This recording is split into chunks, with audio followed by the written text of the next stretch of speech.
Robert back here. Welcome to another Show and Tell Tuesday.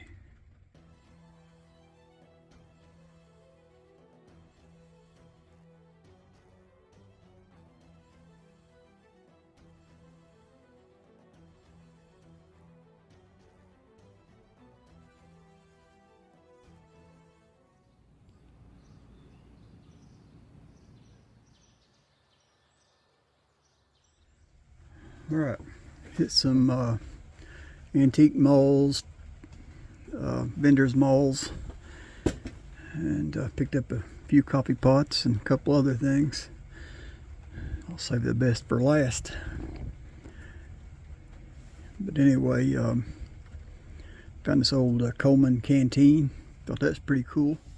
I may have already showed this one in a prior Show and Tell Tuesday. I can't remember, but if not, or if so, you get to see it again. But I picked up this little, I think it's a 4-cup aluminum percolator. Got all the guts. Really digging this round glass bubble on the top. I mean, it's perfectly round. I really like that. It's pretty cool. Didn't give much for it. So I was tickled to find it. Okay, next is this rather unique percolator. I really like this one. Check out the detail, that handle. I think that's a Bakelite handle, if I'm not mistaken. I'm assuming that's a 4, 6, and a 9. That would be my guess. That's not marked, but it's got the notches. I'm thinking 4, 6, and 9. It's got the cool copper top, and little different bubble on top. I'm really digging that one too. It's pretty cool. And also it has all of the insides. And this one doesn't actually look like it's been used a whole lot. I think this is going to make a really good cup of coffee. I've got a feeling.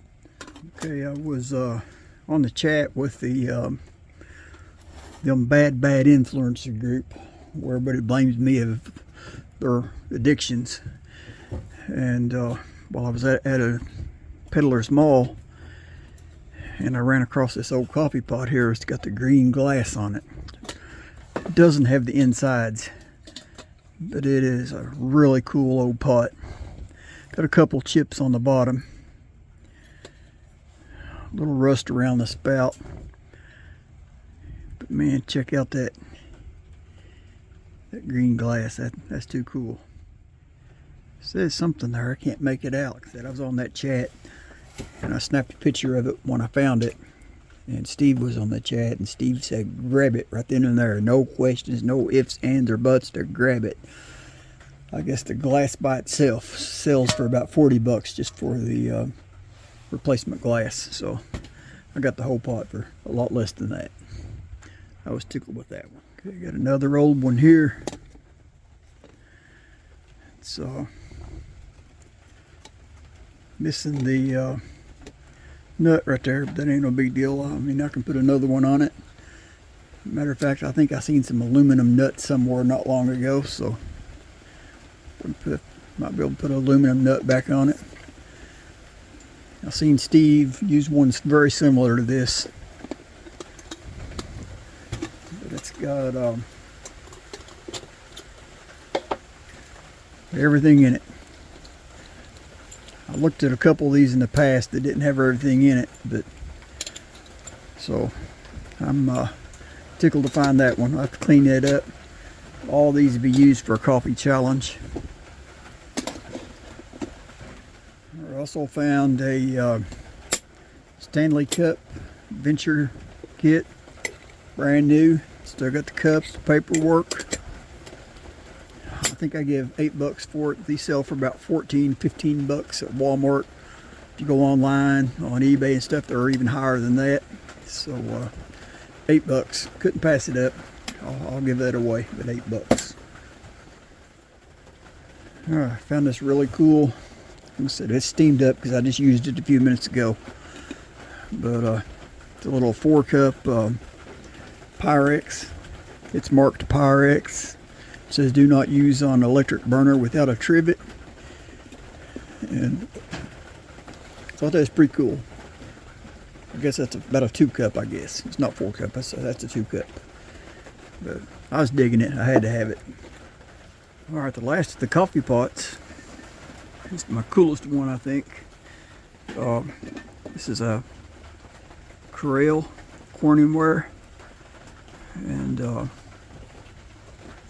never seen one like this before, but it's a pour over drip coffee maker. I'm really, and like I said, I just used this earlier, so it's dirty. But you put your coffee in here. That just one turn and it locks in place. Sits down in the pot, and the lid will also snap right down in there for when you pour in the coffee. So I really like that setup. Okay, like I said, I saved the best for last. Check this out.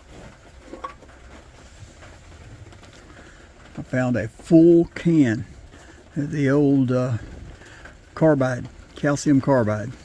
It's for the carbide lamps, made by Safe Sport Outdoor Gear. I mean, the can itself is pretty cool by itself. Yeah, I give $15 for it, but this stuff's hard to find. You can hardly find it, so it was worth it, $15 to me. I've got a couple of these old carbide lamps. I've got one here in pieces that I put 2 together and made one halfway decent one. Check this out. All right, this is far from perfect. It's not shutting off right, so I had to keep it sitting outside. I didn't want the fumes filling up my shop, because that carbide puts out a acetylene gas. It's a really nasty smelling gas. But check this out.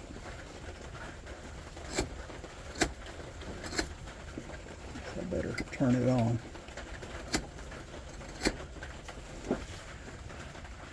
Guess it did shut itself off. I thought it didn't. It just took it a few minutes to burn out, I guess, what was in the tube. Let's check this out without the lights on. Hey, like that. Pretty cool. That's on low. Check this out. That's high.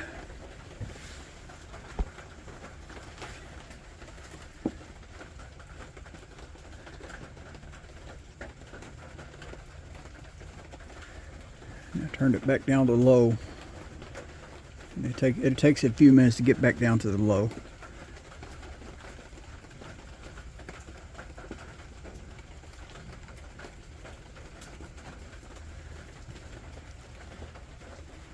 I thought that was pretty cool. Like I said, it's not perfect, but I have seen other ones at peddlers malls and antique shows, or not shows, but stores that in a lot better shape than this, that I thought about getting, but I didn't think I would ever find the carbide for it. So now that I've got a can of carbide, I might buy me a few of these. Yeah, I'm gonna have to take this apart and give it a good cleaning from the inside out. See if give it a good boiling in vinegar, and I think it'd run a lot better and shut off on and off a lot better. When I first lit it, I had it burning better. It was shooting out a pretty good. There we go. See it?